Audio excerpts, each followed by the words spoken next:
A economia chinesa continua indo muito mal.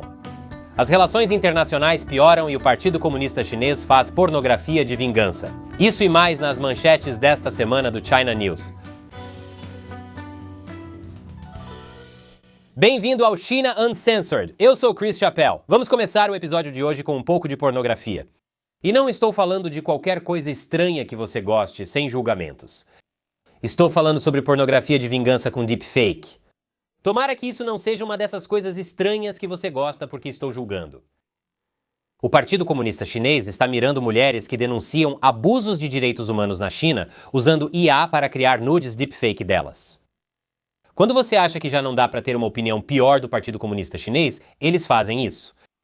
Por exemplo, Laura Harf, da Safeguard Defenders, investiga as delegacias ilegais do Partido Comunista Chinês no exterior, usadas para assediar dissidentes chineses no exterior e pressioná-los a retornar à China, onde supostamente nada de ruim lhes aconteceria.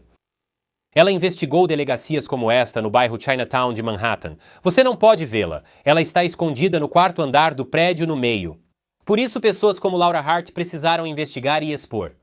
E, em retaliação, o Partido Comunista Chinês decidiu expô-la usando IA para colocar a cabeça dela em corpos nus e depois espalhar isso pela internet. Olhe a diferença de cor da mão para o braço à direita. Nem é um deepfake bem feito. Sabemos disso porque, em vez de se sentir intimidada ou envergonhada pelas imagens, ela as tornou públicas em um blog no site da Safeguard Defenders e as compartilhou com a Newsweek.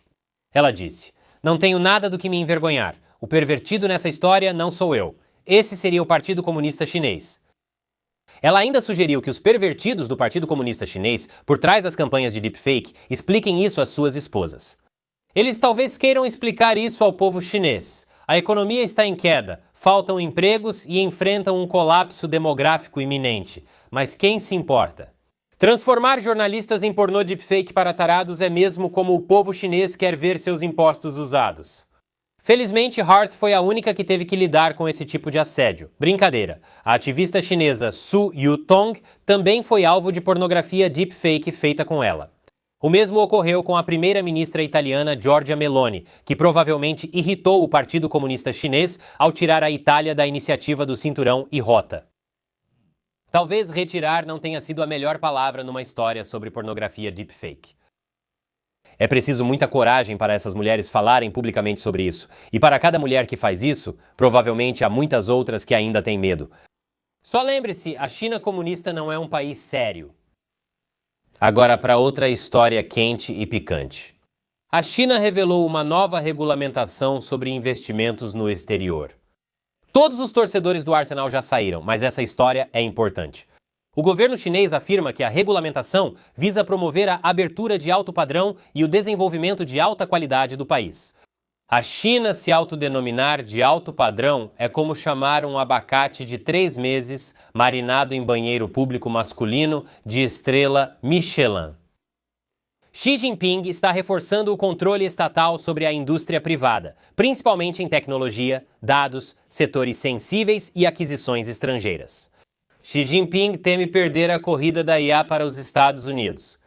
Essa regulamentação mostra que o Partido Comunista Chinês apoia investimentos externos alinhados às prioridades do Estado e impede ou retalia contra aqueles que considera ameaça ao seu poder.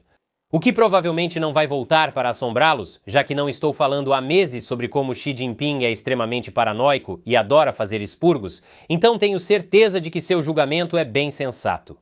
Isso acontece após a tentativa da Meta de comprar a startup chinesa de Yamanos, que foi fundada na China e depois transferida para Singapura. Em abril, o Partido Comunista Chinês bloqueou a compra de 2 bilhões de dólares americanos pela Meta. Xi já negou propostas de Zuckerberg antes. A primeira vez foi quando Zuckerberg pediu para Xi dar nome ao seu primogênito, o que Xi se recusou a fazer.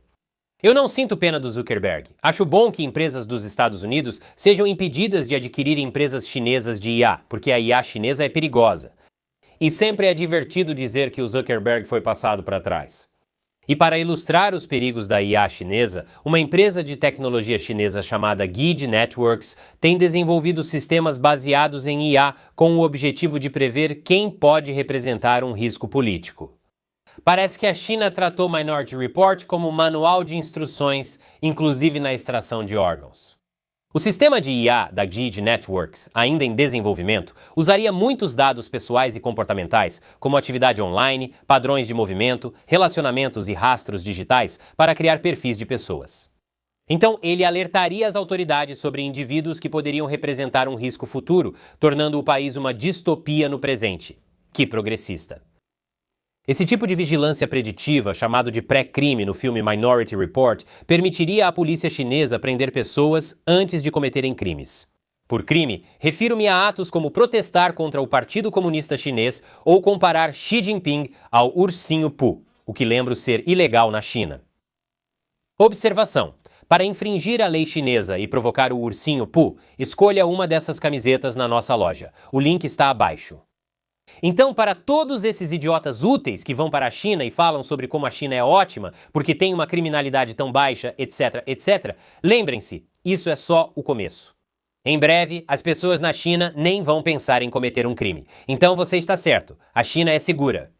Desde que você tenha pensamentos felizes, apenas tenha pensamentos felizes. Deus, eles estão de olho na gente, fique feliz.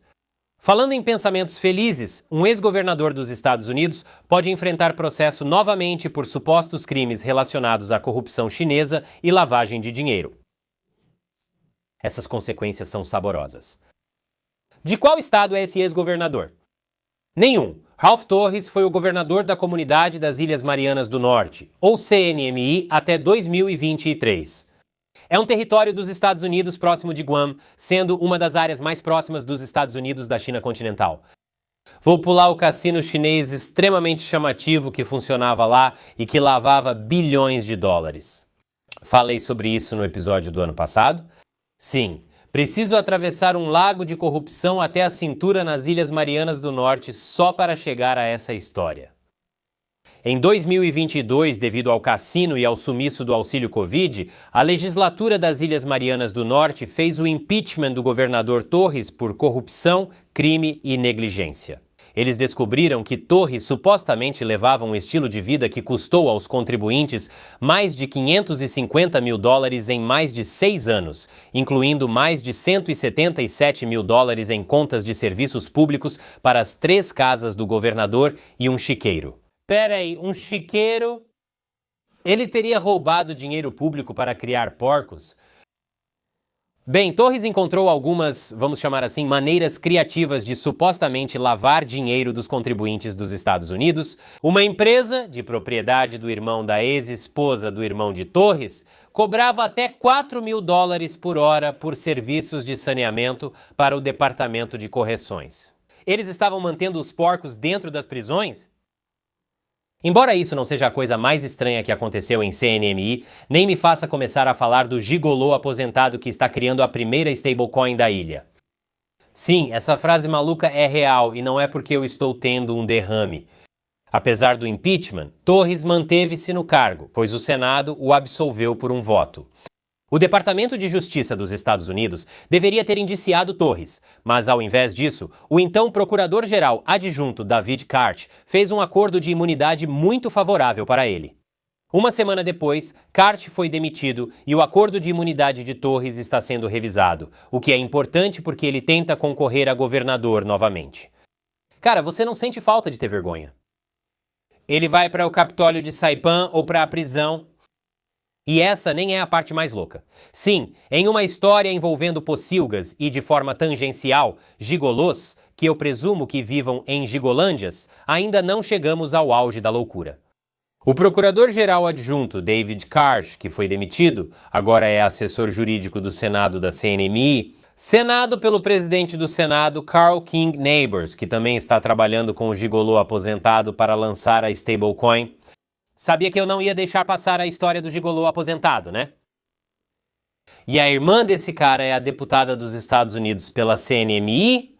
Ela tem feito lobby constantemente para manter o acesso sem visto para chineses no território dela. Eu mencionei que a CNMI é a única parte dos Estados Unidos onde chineses podem entrar sem visto. Resumindo, a CNMI é comandada por um grupo fechado de figurões ligados entre si, todos atrás do dinheiro chinês. Mencionei que a chefe do Departamento de Veículos Motorizados na CNMI foi condenada por vender ilegalmente carteiras de motorista dos Estados Unidos para chineses? Os americanos podem pensar que isso não os afeta, exceto porque a CNMI está próxima da China e já sofre subversão caso a China haja sobre Taiwan. O povo da CNMI, bem, a maioria deles, são nossos compatriotas americanos, e eles precisam da nossa ajuda para se libertar dos gigolôs de criptomoedas, pocilgas suspeitas e marionetes do Partido Comunista Chinês. Tudo isso parece o pior episódio de Vila Sésamo do mundo. C é de China. Isso já basta para mim. O ministro das Relações Exteriores, Wang Yi, visitou o Canadá na semana passada, a primeira visita do tipo em 10 anos. É por isso que os dois parecem tão constipados? Para obter esse visto, o Canadá teve que sacrificar muito, inclusive sua integridade, ao fechar um acordo ruim com a China sobre veículos elétricos. Eles falaram sobre uma nova parceria estratégica, blá blá blá. Mas sabe quem nunca visitou o Canadá? Xi Jinping. E isso é uma grande desfeita porque Xi já visitou 71 outros países desde que se tornou líder da China. Esses países incluem vários que aposto que você nem consegue localizar no mapa, como Brunei, Bielorrússia, Senegal e Trinidad e Tobago, uma pequena nação insular com uma população menor que Toronto. E aliás, nenhum desses está rotulado corretamente. Disse que você não os encontraria no mapa, mas aposto que sabe onde fica o Canadá. Não, na verdade é aqui. A questão é que os líderes canadenses passaram mais de uma década sacrificando sua dignidade e a economia canadense para se aproximar do PCC. E o grande ursinho Pooh nem sequer passa para dizer oi. Provavelmente porque se o ursinho visse a terra congelada, ele hibernaria para o inverno. Mas pelo menos alguns políticos têm coragem, incluindo 4 parlamentares da Nova Zelândia que visitaram Taiwan. Sim, 2 delas são mulheres. Mulheres também podem ter coragem. Feliz mês do orgulho. A visita deixou o ursinho Pooh muito bravo e ele proibiu os parlamentares de visitarem a China por 1 ano. Uhul! Olhem pessoal, Taiwan é um país. Às vezes você simplesmente tem que visitar Taiwan, fazer negócios com Taiwan, comer um delicioso hot pot de carne bovina em Taiwan. Não somos amantes da gastronomia, mas lutadores pela liberdade. Aplaudo esses neozelandeses pela coragem de ir lá. O que foi, Shelley? A visita não era para ser uma declaração política. Um parlamentar banido afirmou que muitos parlamentares da Nova Zelândia já visitaram Taiwan e que essa viagem não teve nada de diferente das outras que costumam fazer com frequência. Então ela ficou surpresa. Sério? Você se surpreende que um país que faz deepfake de pornografia de vingança seja tão mesquinho? Falando em Taiwan e ser banido da China, ontem eu sentei com Alexander Yu, o embaixador de Taiwan nos Estados Unidos. O PCC está realmente apavorado com esse cara. A entrevista completa estará disponível na segunda, 8 de junho, só para o meu exército dos 50 centavos em chinauncensored.tv. Esse é o grupo de vocês que nos apoia diretamente a enfrentar o PCC. Confira chinauncensored.tv para todas as minhas entrevistas. Inclui episódios extras e lives que não posto no YouTube. Veja o link abaixo. E feliz Dia do Homem do Tanque. Essa imagem é de 5 de junho de 1989. Ontem, dia 4 de junho, as mães das vítimas da Praça da Paz Celestial foram proibidas de lamentar nos túmulos de seus entes queridos. O que é realmente confuso, porque também disseram a elas que nada aconteceu em 4 de junho de 1989, então, do que elas estão sendo impedidas. Muita coisa sobre o massacre da Praça da Paz Celestial é desconhecida até por quem conhece bem a China. Veja meus vídeos curtos no YouTube desta semana sobre isso. Isso vai irritar esse furry. Eu sou Chris Chappell. Até a próxima.